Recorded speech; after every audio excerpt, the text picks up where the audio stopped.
Welcome to The Subject is Moot, where everything we discuss is debatable. I am Dom, and across from me is... Mike. And a special thanks to Vinny and Quiz, the producers of the podcast. We want to hear from you, so write in your opinion, comments, or topics you want us to talk about to thesubjectismoot@yahoo.com, and we will bring them up during future shows. You could also follow us on Twitter at TSIM_podcast, and on Facebook, Instagram, and YouTube. In the search bar, just type in The Subject is Moot or Dom Mike, and you'll find us. Behind the mics for episode 22 here at Jack's Music Shop in Redbank, New Jersey.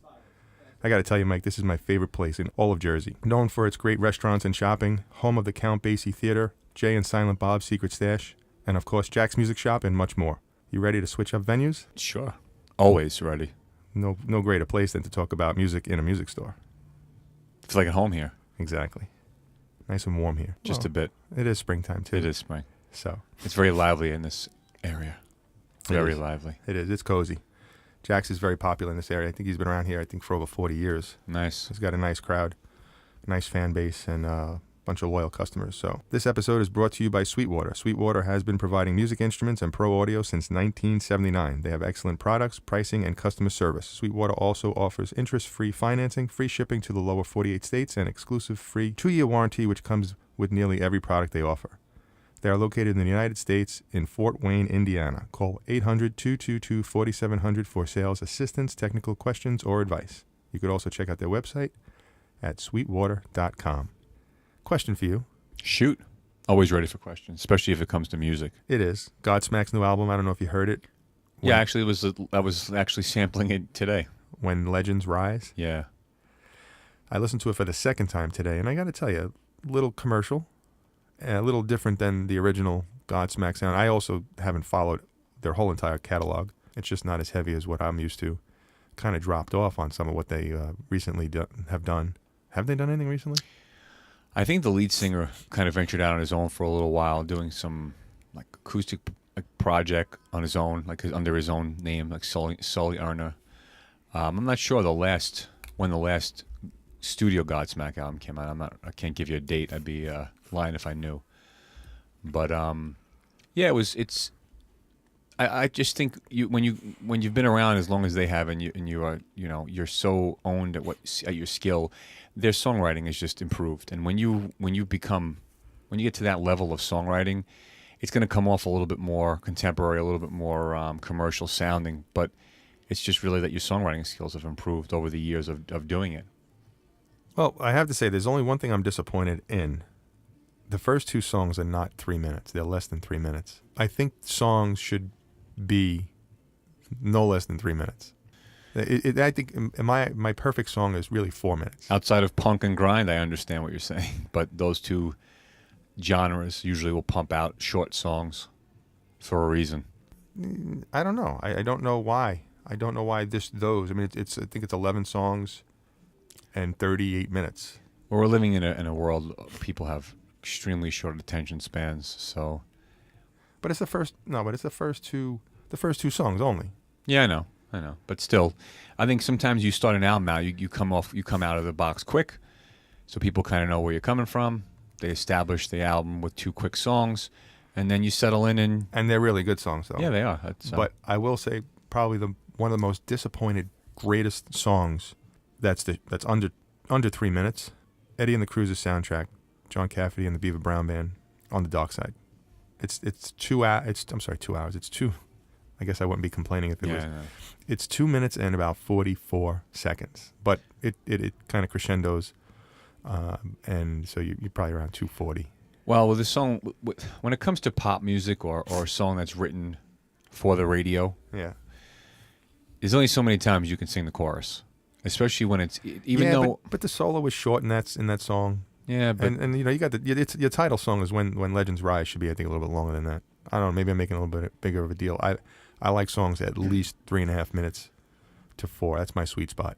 I think sometimes when an artist feels like they hit the note, you just want to be concise and get to the point and short and sweet. Sometimes short and sweet works better, and the song was popular, so. Yeah, well, sometimes I think with introductions, though, they go on a little too long for intros. Sometimes even the outros are too long.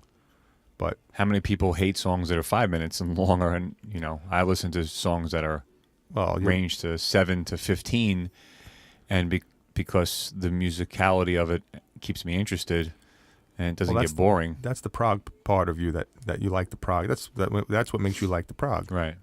You know, the dynamics of the song.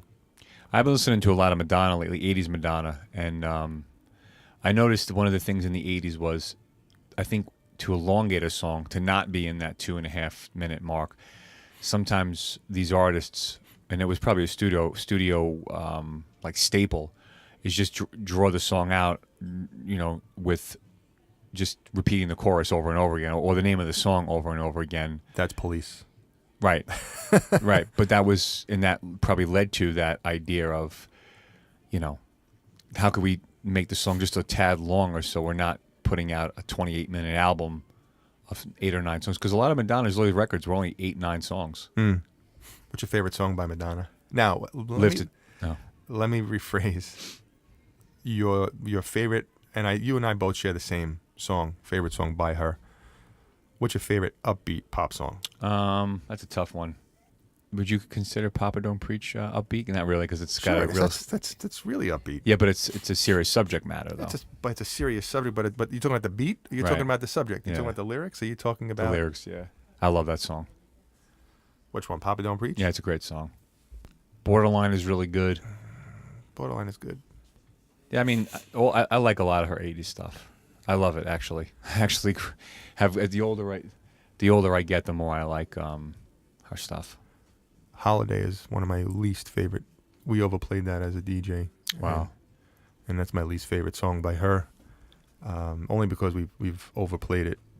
I would say Like a Prayer is my favorite song. That's a good song. It is. That's a really good song. But you were going to say Live to Tell before, and absolutely that's her greatest song for me. To me, that's one of the greatest songs ever. That's nice and slow and just... Everything. Yeah. Everything about it I like. All right, so I guess, Mike, it's time to get responding to some Instagram, Facebook, and Twitter questions that we fielded in the last few weeks. Cool. And Dan from New York, pick a song. This is Dan's question. Pick a song that under normal circumstances you would be embarrassed to even say you listened to the band. But because this particular band takes you back to a moment that is so special to you, that you cannot help but love the song. The song itself does not have to be good. In fact, it may even stink. What song would that be? Now, I'm going to give you the 2 songs he gave us. And he said the Spin Doctors, 2 Princes, and Vanilla Ice, Ice Ice Baby. And I have to tell you, the Spin Doctors, 2 Princes is a good song. It's a nice, good, upbeat Yeah, I don't know why. summer song. It's not really, I wouldn't say it's ashamed. I wouldn't be ashamed if I like it. Was a good song. Yeah. That was a good album. Mm-hmm. I don't own it anymore, but it was real good. You got to make room to fit number 2,000 in. Shut up, your face. Maybe 2,500. It's not something I listen to anymore, but I guess if at the time in the 80s there was a song, I liked a girl at the time, and there was a ballad by Debbie Gibson that just reminded me of this girl for some reason, and I don't know. What, a girl in your class or something? Possibly, because it was late 80s, so maybe like 8th grade or something like that. Did you have a crush on this girl? Possibly. Did she know? Yeah, but she was probably like, "You're a fat fatty who wears sweatpants. I'm not interested in you." So she didn't even know that I was going to be on a pod. I was like, now I want to see her now. Yeah, because now that you're on a podcast, you say, hey, look at me. Yeah, look I'm at Skinny me. Mike on a podcast. Well, I wouldn't call me skinny, but...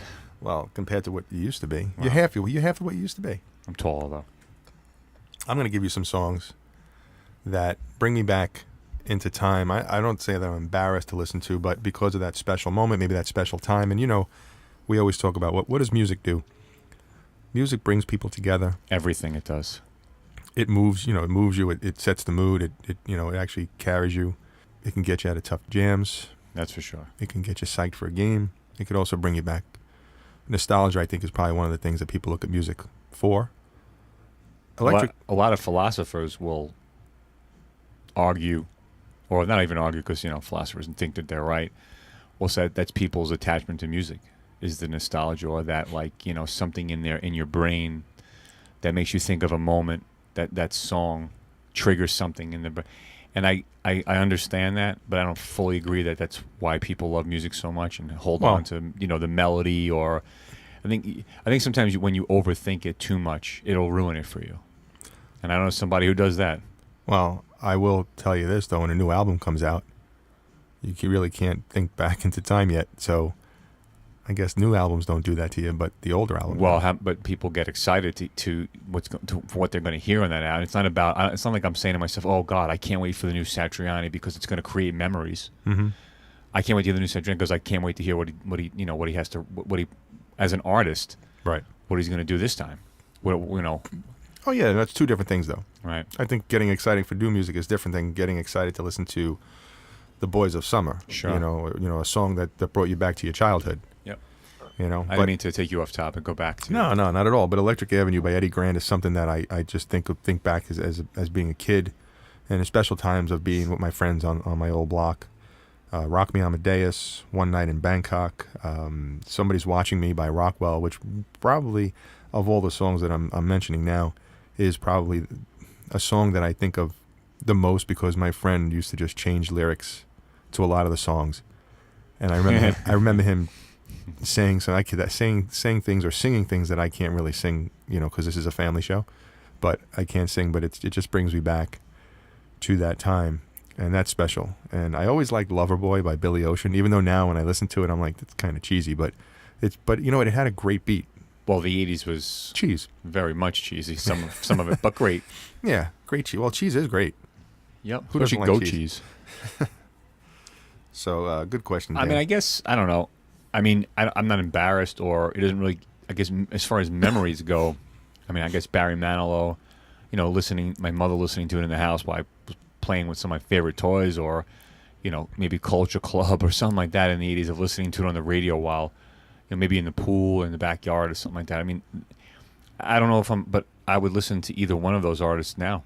So I'm not really. You wouldn't listen? I would, yeah. No, I just listened to Barry Manilow the other day. His greatest hits. It's Barry fantastic. Manilow's I mean, even Culture Club. What's so wrong about listening to it? Well, it's not even. It's just as a person who listens to stuff that's super heavy, like you listen to that, like even Air Supply. I love Air Supply. I think you're embarrassed because I think Mike from The Subject Is Moot has an image to uphold. Never. And I think that you are afraid to let that image slip a little bit. That says, never in a million Mike years, listens to Boy George. I own every Carrie Underwood album that she's ever made. So what does that mean? She's one of the greatest pop singers. Country pop. Okay, she's one of the greatest country pop singers of all time. Right, but you're making fun of me for saying I have an image, but I really don't. Because if I did, I would carry the metal flag and stay with prog and metal only and be pretentious and annoying and not admit that I listen to 80s Madonna or Carrie Underwood or Air Supply or Josh Groban. But these are great artists. I understand that, but some people aren't as open-minded as that. I have no problem saying that I like all that stuff. I saw Groban live. Did you? It's unbelievable. I didn't say was he good. I said, did you? He was amazing. And I would see him again. Yeah, well, of course. Maybe not on Broadway, but a live show, I would say. All right, so Dan has a second question. Bring it on, Dan. What is a band, group, or artist that is out of your normal listening genre that you would listen to but don't want anyone else to know about it? There's nobody. I don't mind saying, as we just kind of went over that, there's nobody I don't think that I would be embarrassed to say I listen to. He said Eminem. He doesn't really like the new rap. But when his music comes on, he finds himself, listening, and he's kind of enjoying it. He's intense. His delivery. I mean, I don't like rap anymore. I like 80s, probably 80s rap, early 90s stuff. But even I don't really listen to that too much. I don't consider myself a aficionado of that stuff. But there's really nothing that I don't blame. I don't blame him for liking Eminem. I mean, I don't listen to him, but I don't blame him. I don't think it's really. He shouldn't be ashamed. The guy's intense. Oh yeah, he's one of the. If he said Barbra Streisand, then, but even her, she's as like her a hater, lover or hater, she's a fantastic singer. She is, absolutely. She's one of my favorite female vocalists. All right, Dan. Thank you very much. Thanks, Dan, for writing in. Joe from Florida. Joseph. Yes. In your opinion, who is the best songwriting team in music? It could be in any genre of music. Joe, the subject is moot. This is so moot. You know, when you think about the history of music, unfortunately, I can't really comment on anything else other than what I know about and what I've read. You know, but it's gonna probably be in anything that I pick is gonna be probably. Well, let's think. Listen, you don't have to think. Lennon and McCartney. Right. No, I would No say thought process even necessary in that. Simon and Garfunkel. Yep, I agree. Bee Gees. Actually, I love their early stuff. Their mid-period stuff is fantastic. I listen to their greatest hits quite often, believe it or not. Bernie Taupin, Elton John. Mm-hmm. Just one little side note. Billy Joel never needed a songwriting partner. He's better. What are you saying? He's better than Elton. Don Henley and Glenn Frey. Oh, yeah, well, Eagles. Jimmy Page, Robert Plant. Truism. Gilmore and Waters. Yep. How about Berlin Ives? Going back many. That's another thing. We didn't even look up. We didn't even consider some of there were songwriting teams like during the Sinatra and Crosby days and those days where they wrote great songs too. Mm-hmm. Teams, not just single, But we'll stay from the late '60s on. Yeah, we won't go back. When you think about the history of music, though, it's like, who's your favorite Yankee or your favorite baseball player, your favorite basketball player? Who you picking? You're picking Larry Bird. You're picking Magic Johnson. You're picking Dominique Wilkins. You're picking somebody that you watched growing up. Are you really going to say, Chamberlain, Rick Barry? You never saw them play, except highlights. And what bad highlights did you really see? But even a lot of the people you've mentioned, we never saw. We're a little outdated for that. We never really got to see in their heyday any of those artists you mentioned. No, at all. No. That's the unfortunate thing. Elton John, maybe. Oh, Elton John, of course. Carried over. And if obviously McCartney, but I'm saying, wouldn't you have ever think to yourself, like, wouldn't you have loved to have seen the Beatles? I always wonder where music would be if John Lennon was still here. Yeah, that's an argument, or actually, I like to start that fire every once in a while. Beatles fans, who was better, post-Beatles, or who was more important to the Beatles, McCartney or Lennon, as a songwriter? I can't answer that. I don't know if I can. I have an opinion, but I've had people agree with me and disagree with me hard too, which is fun. It's always fun. I can't educatedly speak on behalf of that. Well, my only argument is McCartney's output after the Beatles, and forget Lennon's death. Even up to that, if you just stick up to that point, Wings was outstanding. Yeah. McCartney's solo stuff with Wings I think he was more popular, absolutely. But his songwriting too was great. McCartney went under his own name for an album or two, and then he went to then he got the Wing, under the banner of Wings. I don't know. Can you really talk about that though? I know. Well, I like to rile Beatles fans up, especially diehard Lennon fans. Well, look, I can't speak intelligently about Paul McCartney and Wings, other than I like the music. I can't say when it started. Right. I have to tell you, and I'm not embarrassed to say it, but did I even give my embarrassing song? I didn't give my embarrassing song for Dan from in New York. Yeah, embarrassing song? Well, the one that you're embarrassed to listen to. You said artist or band? Artist, whatever it was. I don't have one. That's why I didn't give it. As we were saying, we said that there was really nothing to be embarrassed about, in my opinion. Because I'm not embarrassed about anything that I listen to. Right. I don't. Not even. So if I listen to Panic at the Disco, should I be embarrassed about that? What about Kids Bop? I don't listen to Kids Bop. Come on, let's be honest with ourselves. No, I don't. But it was in your CD player.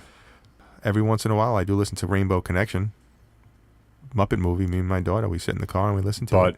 But why would you, again, be embarrassed about that? No, it's one of the greatest songs by one of the greatest singers of all time, Kermit the Frog. Yep. We are bouncing around, and I think maybe it's because of the venue. We're getting a little distracted by the shoppers looking through the CD racks. And I will tell you, they see the large number of vinyl. Oh yeah. In this store. Well, everything: shirts, vinyl, music books, instruments. Yeah, it's they got it all here. This is pretty wild. Good place to do a show. Yeah, this is cool. And it's a good place to come and visit, hang out, and go eat. We just ate great lunch. We sure did. That was after we went to Jay and Silent Bob's Secret Stash. That's why it's cool. You could bounce around. Then after this, you go up the block for some dessert at Carlo's Bakery. So I think those are the ones that I think that come to mind as far as songwriters. Yeah, definitely. I like, I laugh at me if you want, but the Carpenters were great too. They wrote some great yeah. songs. There's the brother and sister team. Mm-hmm. He may have wrote a lot of that stuff, but she also had an artistic side too, because there's a whole story behind them as well, for her trying to break off and do a solo album, because the industry knew she would really make it on her own, and he wasn't happy about that because he felt she should stay strong to the brand of the the Carpenters, quote unquote. All right. So anyway, Scott from Georgia writes in a question that when I read it, I don't know if he directed this to you. All right.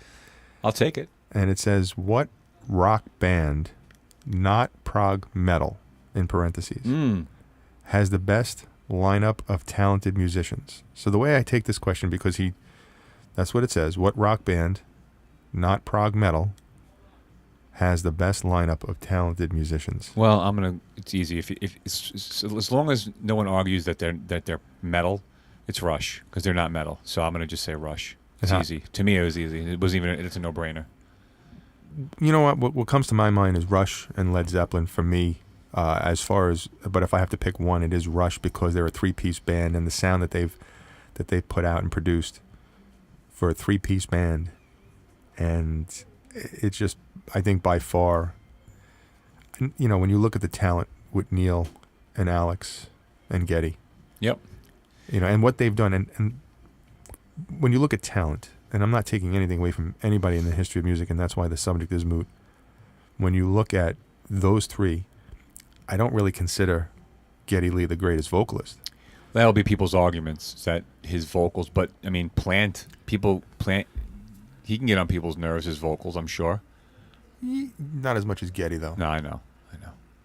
Well, that was the whole knock on prog anyway. If you think of all prog, even going into the 80s and 90s, is always the vocalist. Always. It's either you love or hate it. Peter Gabriel, the dude, John Innocent from Yes. People either love or hate his vocals, and it went on even to like when neo prog came around as a subgenre, the vocals a lot of the times were really unbearable. Music was great. People don't like Labrie, and I'm not going to go into Dream Theater and metal, but I'm just saying that's why he did direct that question. So I won't go too deep, but you know what I'm saying. And he's a trained vocalist, but if it's not your style, it's not your style. It took me a little while to really warm up to Geddy Lee's voice. I'll be honest with you. As much as I love Rush, they're not my favorite band of all time, but I will say, to me, in my opinion, Rush is the greatest band of all time because of their catalog, because of the amount of years that they did it and play what they play. I think they're the greatest band of all time. Not the most important. That's just my. I think the Beatles are the most important band of all time. There's no one more important than the Beatles. Well, when you look at what's the word that I'm going to look for here is inspirational. Beatles. I mean, they're the we'll save that for another topic, because that's a deep conversation. But I'm going to tell you right now, I feel that the answer to the question is definitely Rush. There's other bands that are great. The Eagles were packed with great musicians, songwriters. Zeppelin, Queen, but again, it's debatable, because people will think the Stones were great musicians. Oh no, and or the Who, Well, Who. Keith Moon was a phenomenal drummer. Yeah, and when you look at John Entwistle as probably, well, for me, definitely top 5 bass players. Right. He was tremendous. Listen to the song "The Real Me." I've never heard a bass line so creative and all over the place. And he stayed in the pocket as much as he was all over the place in that song. Just listen to that. What about Cream? You know what I'm saying? You talk about a 3-piece of beasts, musician-wise. I mean, I'm not a huge fan of any of that stuff, but I know what I know. And, Clapton, Jack Bruce, and Ginger Baker together. Yeah. And they had it all, too. They had it all. And that's why the subject is moot. Bingo. But my answer is Rush. I'm going to have to say that as well. And it's not because I like that music more than I like Cream and, Eric Clapton, although, you know how I feel about Eric Clapton. The guy's tremendous. And I have to say it is Rush. For me. Yeah. Another moot question. So you gave me a piece of information earlier today that Mantle is playing when?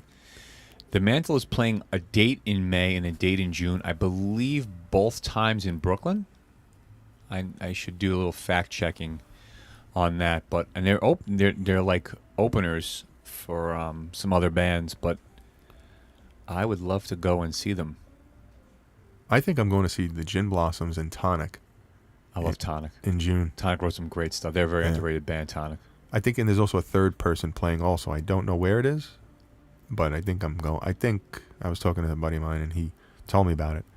I would definitely go see Mantle. You don't go to shows with me, damn it. You're over the top. Joe Satriani's over the top. Just your fandom. Oh, I don't go to that many shows. You throw your shirt on the stage. Well, let me know when they play. When you get that date, I like to go see them. Mid-May and mid-June. We'll let them know that. We'll let them know that we're gonna go, Max. Well, contact Max definitely for sure. And I want to be sure that they're going to be in those shows because it's a weird lineup. But I want to be sure what time, because I'm just going there to see that. No disrespect to the other bands. I want to see the Mantle. I want to hook up with Max, talk to him. Are they opening for him? Is he headlining? Who is headlining? Mantle. No. On neither show they're headlining. So then we can go watch them and leave. Yeah. We're actually going to try and get Mantle on the show here for an interview. Seems like a real nice, down-to-earth guy and a tremendous musician. That would be a great, new spin on for our show. Would be nice to have interview because I have two other artists who are interested in that as well. So that'll be, if we can get every other month or every few months a good interview in with an artist or a band, it'd be fantastic. Yeah, we could definitely set that up. Appreciate that.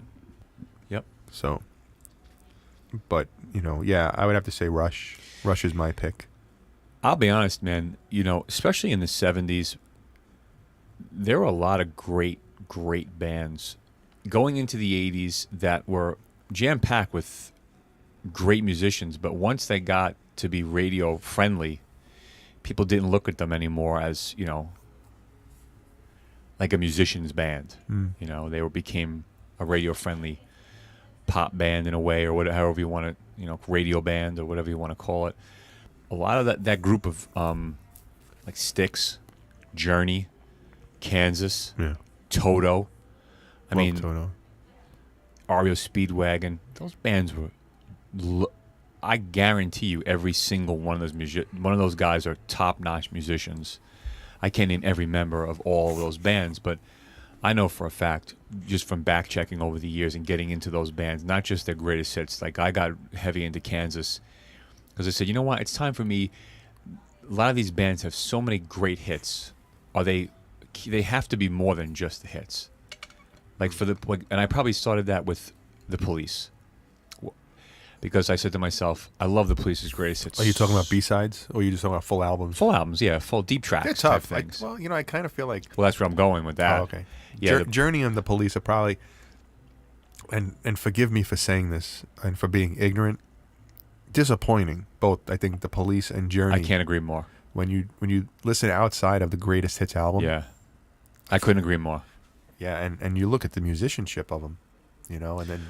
Well, you had Cheese, and that was that was going back to that era. You know what I'm saying? There were other songs. The other songs, to me, had a like that like. Now, you know what, too, dude? It could just be that you really held on to those greatest hits songs so hard, and they're so good, and heard them so many times. Especially, we've discussed this before. Probably the two of my collection, the two greatest hits compilations I've listened to most. Our Journey and the Police. So is it just that we're holding on to those songs so hard that when we listen to anything else, we're not really giving it a chance? I don't know. I've thought of maybe I think too deep sometimes, but I also know what I like and what I don't like, and I like a lot. I like too much. So I've gone back and tried both. The only other song that I thought should have been included on Journey's Greatest Hits was a song called Still They Run, which is fantastic. Should have definitely been on there. Maybe over another song that was on there.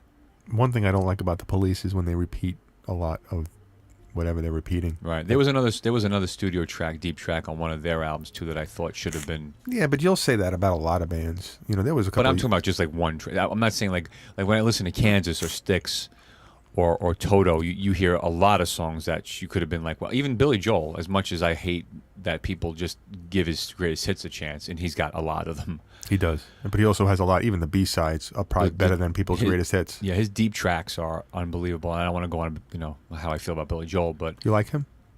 A tad. A little bit, I think. A little bit. Because But you talk about Billy Joel and Dream Theater the most, so I'm thinking that you like them a little bit. don't forget about Satch and Vi. Mm. Well, Billy Joel was the first artist I kind of got it. I really held on to since I was a young kid. And listen, I will always say this about Joel: he's my Beatles. I didn't grow up when the Beatles were around, so if you want to talk about a songwriter who was true to his craft and really just blasted it out year after year, because he also released albums quite Frequently, in the beginning, right? pretty quickly, Yeah. just like the Beatles did almost every year, every other year. So did Kiss. I had to say that, but they did though. In the '70s, they were putting albums every year. Yeah, and I won't begrudge them, but there are a lot of bands. That's when they were hungry. Was it an album? Wasn't it an album? No, I think that's when that's when were bands creative. I'm not saying that they weren't creative, but it's almost like when you watch boxing. These fighters were fighting like every 2-3 months. Yep. They were trying to make a name for themselves. All of a sudden, they make a name for themselves, and they're putting out an album every 2 or 3 years, and every 4 years, and then they disappear, and then they come back. Look, when you're a fan of somebody, right, and you start to hold on to an artist or a band's songwriting style, how could you dislike it? They could put out stuff all the time. I mean, most diehard, and it's funny. I learned the concept of diehard fandom from a friend of mine who listened only to U2. That's it. The only band he liked, or would really, he dabbled in Pearl Jam and STP a little bit, but he liked them. Even now, like that's all, still today. That's all he listens to. Loves U2. That's it. Loves them. But every single song and album they have ever done, he has never said a bad thing about. That's like you and Dream Theater. Well, I was never a big Falling to Infinity fan. In hindsight, now I like it, but it's because it's in the past. No, I think you like it now because you've come to accept Derek Sherinian in Sons of Apollo, that you realize. No. This is way before I got into Falling. A few years back, I realized that I've liked that album ever since it first came out. And I remember the first day I listened to it, and I was talking to you on the phone, and you didn't like it. You were very disappointed. You were like a kid on Christmas who didn't get what you asked for on your list. And I remember that day. I remember the exact spot in my house where I was standing when I was talking to you, and I loved it. I loved it from top to bottom, and I still you know what? That was a song-friendly album. I won't go into the history of that album, but but that was a song-friendly album, and that was honestly that was just a good songwriting prog rock music album. And I was right to hate it because it almost broke them up, and that would have been devastating. Broke them up, meaning like Never Again would be Dream Theater. The whole band almost broke up from that album. Why? Because of it. And we're getting off topic here. You want me really to go into this?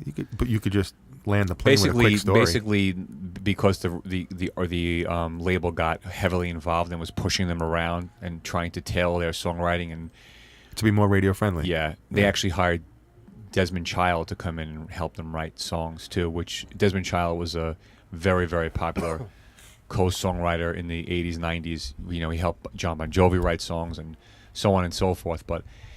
And they really didn't, as musicians and songwriters, they didn't feel they needed or wanted any help or to be told how to write or what to write. So, well, at the end of the day, they didn't need any help, but they wound up going with it. So, and you know what? What is that? Is that like the Black Album? No, because it didn't really bring them success. I think the main reason I like it now is because of the cause and effect, because they wrote it because they were told to, and the effect from it made them come back and write original style songs. No. What? Scenes from a memory, and then go out and get Rudis, and then write their, what I'm sure some fans will argue, their greatest album, possibly. It's hard for me to pick, but what? Scenes from Memory is their best. I don't. It's hard. It's too hard for me to say. They got the two of them: images and words, and scenes. Yeah. But as a fan, going back to what I said, as a fan, I pretty much don't dislike anything they've ever done, and that's the sign of a true fan. Look at the Beatles. The Beatles were putting out. Look at Sinatra too. every maybe twice a year. Elvis did it, I'm sure, at some point. They were pumping out records, and I'm sure nobody was like, I'm not in the mood for another Elvis album or another Beatles album. Fans liked what they like. They knew what they were getting. I mean, I'm sure there was a surprise at some point when the Beatles decided we're going to write what we want to write, and they changed from writing like radio-friendly rock and roll head-shaking hits to like Let It Be and stuff and Magical Mystery Tour. But people still liked it. You know, if you were along for the ride, you still go. As long as you, and you're talking about a drastic change too. That was a drastic change. As a fan, you don't want your artist or your band to have a drastic change. The Beatles were gutsy because they did it. You know, and that's getting back to the subject. There's another band, and you could laugh at Ringo Starr's drumming, but he still was tight and contributed. And there was a band that was jam-packed with songwriters and great musicians, was the Beatles. But I mean, I don't knock them as what? No, not you. Oh, I'm saying just to get back to the topic of bands who are overloaded with great musicians. Yeah. You know what I'm saying? I mean, Harrison wrote. McCartney played every instrument pretty much. You know, and almost so did Lennon. They played guitar, they played bass, they played piano, they wrote, they sang, harmonica. You know, so I think there are. The 70s really had, even the disco bands in the 70s, despite loving or hating disco, the musicians in those bands were super tight. The Bee Gees. And jam, yeah, but I'm talking about even like a lot of them, like the Brothers Johnson. I mean, you could go on any of those disco bands that were a band, not just two singers up front dancing to, you know, a drum Beats. beat. You know what I'm saying? Real disco bands of the 70s. What was it? Casey and the Sunshine Band. You know, those guys were tight. Yeah. You know what I'm saying? And a little later on, what was the band that Earth, Wind and Fire? I mean, Earth, Wind and Fire, like you could even say that they had jazz elements. I mean, Earth, Wind and Fire, musician-wise, were over the top. Chicago. Right. Another great band that people said they at one point they could have been like prog rock, but were pumping out radio-friendly songs. So... And even in the 80s, I think, going into the 80s, when there was more synth music, the shame of it all is like I just started listening to Flock of Seagulls, believe it or not, who I think were excellent. There was another band called The Outfield who had one hit. Oh, yeah. Their deep tracks were fantastic because the guy had a really good voice, had a really good band. Mr. Mister was better than just Kyrie or, you know, so, and I think Genesis, believe it or not, played a big role in that because people said, wow, if Genesis can go from where they were in the 70s with Gabriel to this artsy prog, like, they almost put on shows during there. You know, he was so theatrical, Gabriel, before they just slimmed down to just the three of them. But then Genesis, like, transformed from, like, if you look album after album, they just got their songwriting got more streamlined, their songs got shorter, and then they made pop albums at one point. So their transformation was insane.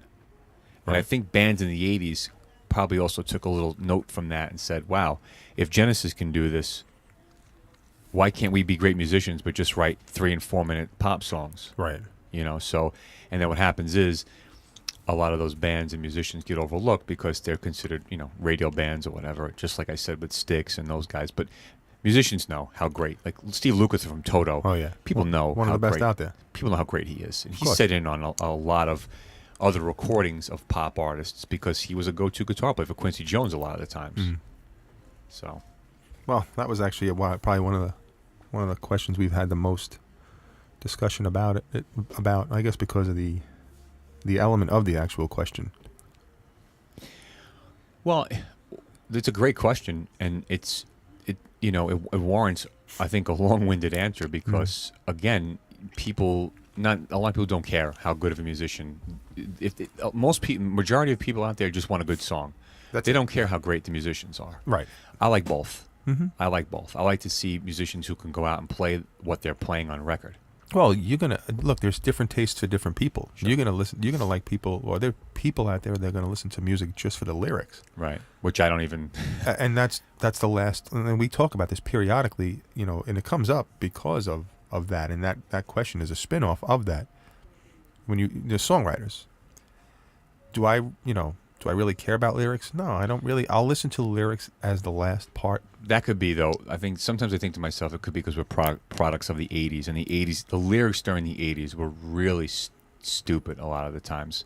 Some bands had meaningful lyrics, but especially like, which I wasn't never a huge fan of, with like 80s metal, was like 80s hair rock, let's call it, or whatever you want to, whatever people deem, like, as much as I love Dokken and Rat, their lyrics aren't. Right.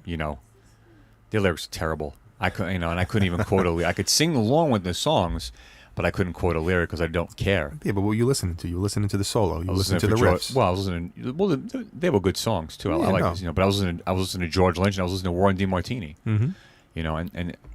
And obviously I love White Lion too because of Vito Bratta, who we've talked about in the past. But again, bands who people probably never looked at. Well, guitarists knew how good those guys were.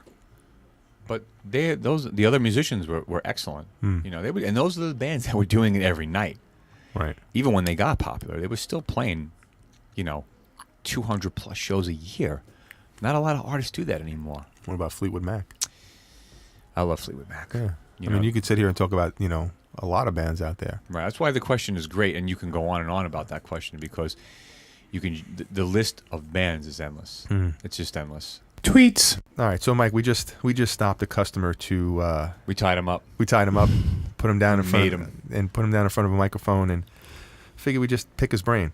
And his name is Joe. Joe, thanks a lot for taking the time out and sitting with us. Thank you for having me. No problem. So what brings you to Jack's Music Shop? Do you come here often? No, only when I'm in Redbank. So. It's a nice place, though, right? Yeah, it's very nice. Yeah. I'd come here every weekend if I could. Yeah, it's great. Yeah. So you're here. What are you looking for? Music, vinyl? You looking for CDs? So I just like to browse. So maybe pick up something that I don't have already. You into vinyl? No, I would really like a record player, but my mom always tries to say that it's too much, and she asks like, "When are you gonna use it?" Type. Yeah. So Well, it's wait till you ask for a piano. Yeah. So you're over here by the sheet music. So you are interested in taking up an instrument? Yeah, I would like to play the piano and then branch out into whatever after that. He wants to learn to score from Super Mario Brothers. That's I saw him looking at that book. Oh, really? Is that really? That's funny. Which is actually difficult. Yeah. Believe it or not. There's plenty of people on YouTube. You ever see people on YouTube play like video game songs on the piano? It's crazy. I just saw that the other day. And that Insane. was so awesome. It's insane. Yeah, it was just like I was watching the video game. If you just shut the TV off and just had the audio coming out of the speakers, it was exactly the same. Who do you like?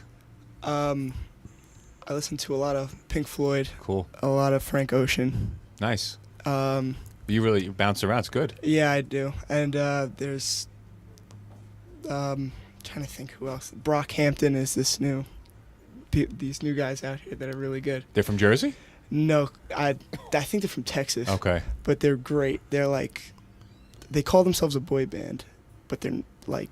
What's the name? Brockhampton, and they just signed with RCA like 2 months ago. But were they recently on that MTV Live channel? Yes. I think I saw that, and they all harmonize real well.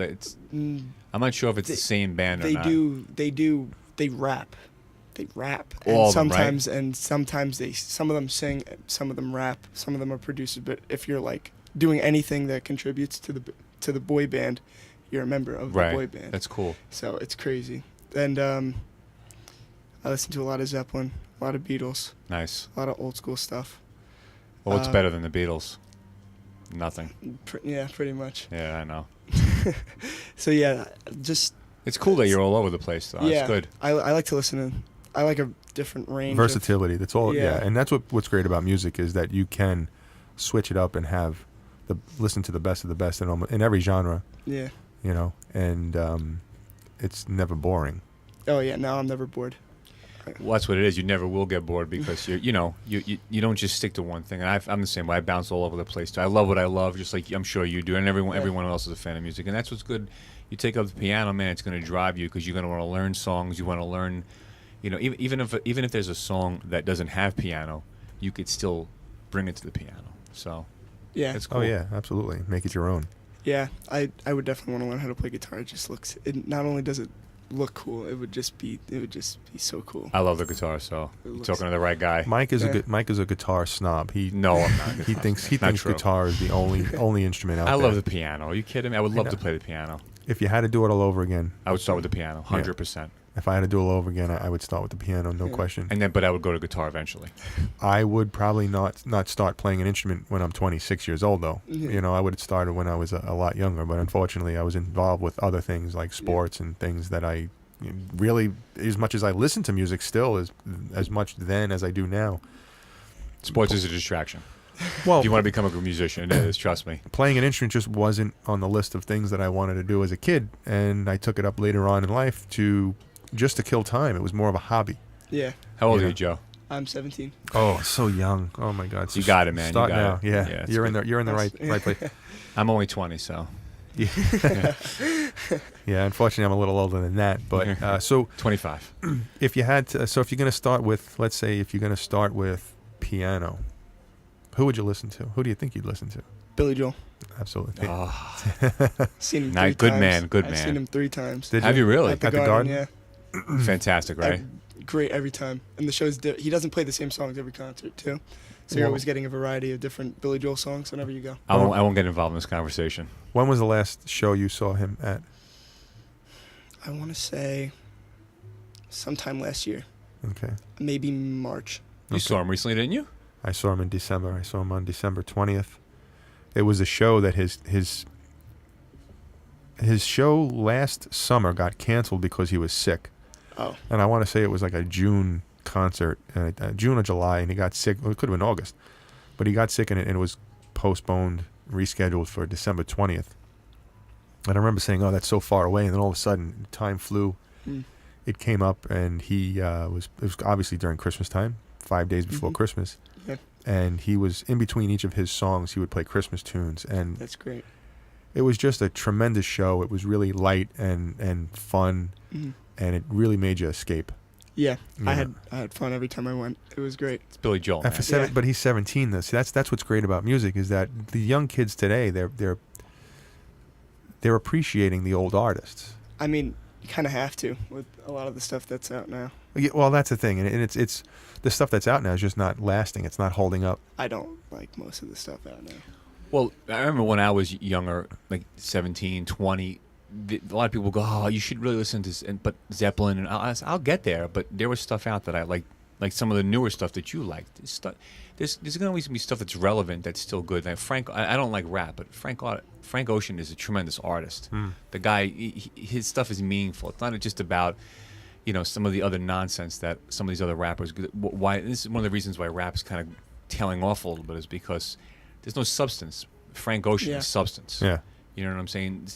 Some of these newer artists are trying to break in who have substance, not just about trying to make it on the radio and have a great hook or a great beat with people, because that's where the money's at. You get in the clubs, you get that single on iTunes that sells 5 million, has 5 million downloads or 10 million downloads for just one song. But these are artists. And he just, it's good to see young people appreciate true artists, either they're now or past. I would say that if you're going to take up piano, you listen to Billy Joel and Elton John. Yeah, I And the think Beatles. Keep listening to the Beatles. Their Beatles, stuff yeah. is fantastic. listen to those. Even McCartney's solo, like the Wings stuff, is Yeah. fantastic. yeah. you can listen to a lot of different things, really, Yeah. when it comes to piano. Guitar. I don't want you to get frustrated out of the Nah, box, you don't. but Joe Satriani. Yeah, I wouldn't even go that. Technical. Yeah, I wouldn't get there yet. Well, But how did you get inspired? Satriani? Exactly. So yeah, what but is, but it was different. He Page is the way to go. Like he likes Zeppelin already, so that's that alone is going to inspire him to want to play guitar. you like any bluesy rock? I listen to some Joe Bonamassa. Okay. Yeah, A little bit, yeah. Well, you ever see him live? No. Treat yourself. All right. Fantastic. I'll go one day. Yeah, he's great. He puts on a great live show. This guy should be part of the show more often. You know why? Because he knows music. Yep. He knows music, and he knows good music. Well, we're glad you pulled Joe aside, tied him to the chair. Exactly. Joe, you're not going anywhere yet. His friends are waiting for him. That's all right. They're not. They're having fun. They're over there. They're fine. What are they looking at over there? So Sheet let me ask you a music. question. There's more sheet music over there too? Yeah. Boy, I guess we're in the section we're in. Are your friends listening to vinyl? I don't think so. Do you know anybody listening to vinyl?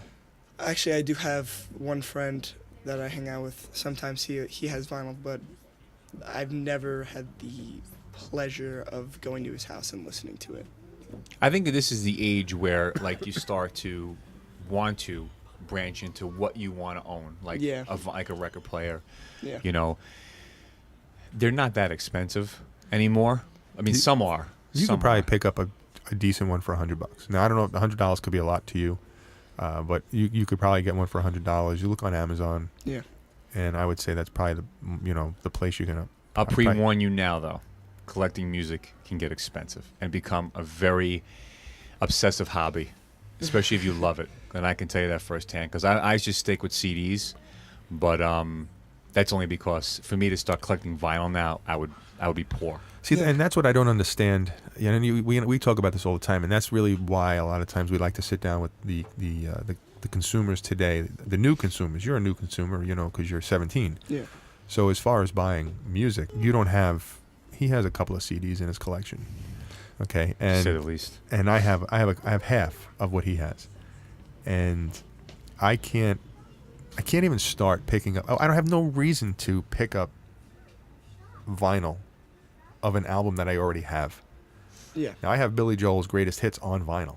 I Yeah. also have it on CD, and then I also have it on my MP3 player or my SD card that's in my dashboard that I'm listening to. So, what good is the vinyl going to do me when I already have it on CD and it's already on MP3? It's on a This it's on. is true. I was also thinking the same thing. Now- 'Cause I have Apple Music, Right. and I just have everything on there. Right. Like anything I listen to is on there. That's Right. what makes it good, especially that they give Apple gives student discounts for Apple yeah, Music, right? Me and my family we have the family That's even share. better. So That's my even better. family does it too. I have that too. For their era, they don't even need any physical music. That's why physical music is kind of in that limbo point because there are young people out there who are buying vinyl, and there's people like our age who are still buying CDs and vinyl. So we're keeping it going, but for younger people who don't care about the physical aspect of having something in their hand, they could just subscribe to Apple Music or Amazon Prime or Spotify or any of these outlets and just listen to a whole album or songs that they want to listen to, make playlists, right? Yeah.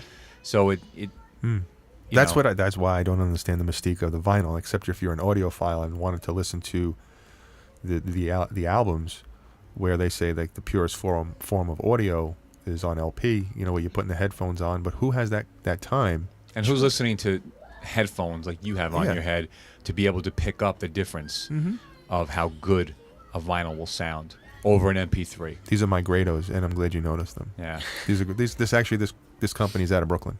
That's great. They That's make cool. and they're Grados. They are great. Yeah. You could pick them up on you know what? You could pick them up on Amazon. You could also pick them up on this company called headphone.com. Mm. And they sell nothing but headphones and headphone related, like headphone amplifiers and things like that. So But even now, again, people say there's music, like there's a loss in audio for MP3s. It's hard unless your ear is so finely tuned to vinyl or top notch. You're not going to know. You're Unless not going you- to notice. unless you're going to sit there and in a quiet studio room Right. with the headphones on and listen. But think about this. If I'm driving to work one day, the road noise is killing a lot of the music that you're hearing. And plus, the car stereo is only so good. Right. Yeah.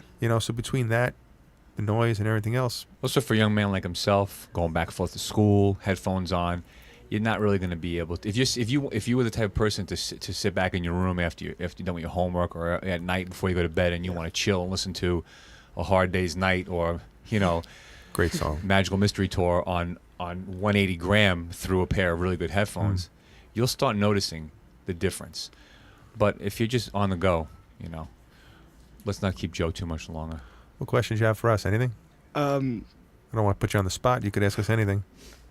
And if you don't worry about it. because Exactly. It'll be edited anyway, so. Okay. Yeah. We're not going to edit you out, but if you don't have any, it's no big deal, I'll Yeah. let it mic out. Okay. which is always That's- good. I don't have any questions. You don't have any questions? All right. Well, listen. Thanks for stopping over. Joe, Yeah. thanks, man. I appreciate it. Yeah. No problem. It's time, Mike, for the artist of the podcast. You sure? Yes, I'm pretty sure. And I've been on this real big music score soundtrack For the kick. past, 15 or 20 years. I just stumbled upon not only am I stuttering, but I stumbled upon this group called Two Steps from Hell out of California since 2006. And they do nothing but movie and trailer music. But recently they've been dabbling in television and video games. And I just purchased a lot of video games like Killzone and God of War soundtracks. And this group is absolutely tremendous. They have over 10 albums. And the trailers that they've put out musically some of the music was Harry Potter, The Dark Knight, Rise of the Planet of the Apes, Captain America, The Avengers, X-Men, The Chronicles of Narnia.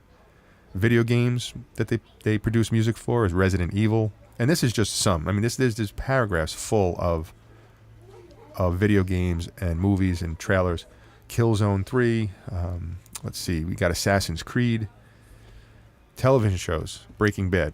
Now, there's a tremendous following for Breaking Bad. You have The Walking Dead, Supernatural, The Deadliest Warrior. Really, just to name a few. Intense, epic music. I can't even get enough of it, and I'll never learn all of their albums. They have so many albums and so many different songs, ranging from a minute to 3 minutes or longer. But I definitely urge anybody who listens to Scores, check this out. This is some intense stuff. Two Steps from Hell. You won't be disappointed. Epic, neoclassical music. Tremendous. I'm done. That means you're up. It's time for me to go. It's time for you to go. Well, my artist of the podcast, and it is a true artist, What do you say? is a young man named Michael Baugh, Baugh. He's a guitarist out of the UK, and you can find him at his website at www.mikebaugh.co.uk. I'm sorry. You want to read that again? Yeah, it's www.mikebaugh.co.uk. And he has an instrumental album. Surprise, surprise! It's another instrumental guitar player, but he's way more than that. He's on the album. His guest stars are on drums Nick DiVirgilio, who was in Spock's Beard, and bass giant John Richard. Special guest cellist Tina Guo, and on keys and piano Sabina Baugh, believes his wife. This young man is a teacher. I believe he's a music teacher in the UK. Started guitar at age of 14. His instrumental album is fantastic. It's called Attack of the Giant Mechanical Man. It's bluesy. It has just a little bit of shred here and there when he has to, but he's so melodic and so inventive with his melodies and his songs. I guess if you like players like Guthrie Govan or Steve Morse, he's in that vein. He's just fantastic. If you want to check him out, I believe he's also on Amazon and iTunes too. He is, yeah. Yeah. I just purchased a CD from him. He autographs it, send me a pic and everything. You can check. If you want to buy his merch, you can find it on his website. And we're hoping sooner than later to do an interview with him, because he said he would love to do that. I know he's currently working on a new album, which is going to be slightly different or a bit different from his last one. So hopefully we can get to him right beforehand or just after he releases it. But we're looking forward to talking to him soon. And if you get a chance and you like guitar playing or just great music, check him out. I listened to him, and he's almost like a softer side of Satriani. Real nice melodic background, good background music, and you know what? Foreground music. I can't stop listening to the album. It's blown me away that much, because it's not just a guy playing. Not that I have anything against shred, because I think shred's overlooked. I think a lot of these guys who are considered shred do actually write songs. It's just that people get lost because they don't like to hear a player play.